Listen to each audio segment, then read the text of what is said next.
for three main things right out of the gate. The first one is, and this goes for kids and especially for adults, is how we develop our neural processing capabilities, right? So I'm sure you're familiar with the term future shock that comes from, that book and the article back in the 60s, but it's essentially our ability to adapt to massive rates of change, or our inability to adapt to such. And with the size, scale, and scope of the change that's occurring right now, our brains have not evolved quickly enough.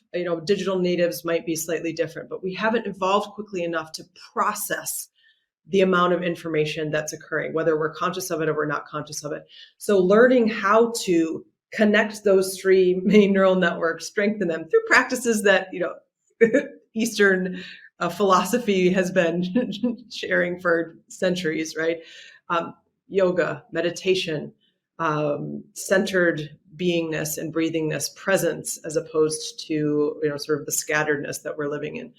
That, I think, is critical skill to be able to simply not be in survival all the time, right? Because I think that there's also potential for a cognitive divide. So for those who are awake and who are capable of doing this could live and thrive into this coming era.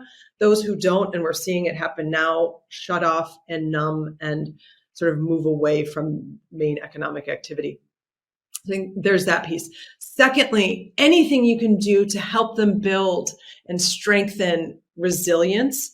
And I would actually call it regenerative resilience. So there's a lot of, all of the psychological research now is all about resilience, which is important, but especially in English vocabulary, resilience brings with it a charge of exhaustion and tiredness and sort of like, we survived, but we're, all sort of broken.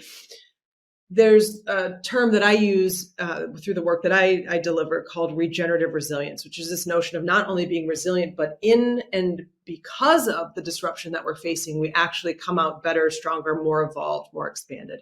So developing that capacity. And that's as simple as, turning left or right on the way into work. It's getting somebody into an improv comedy course. It's taking folks out into nature and learning how to, adapt in spaces that we aren't familiar with.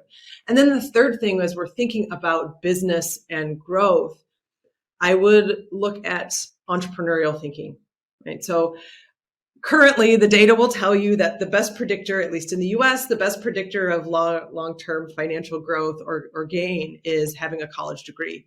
However, and there are professions for which that's still valuable. That said, the skills of the entrepreneur are critically important for everybody. And so if the past of work was salary, the future of work is entrepreneurial.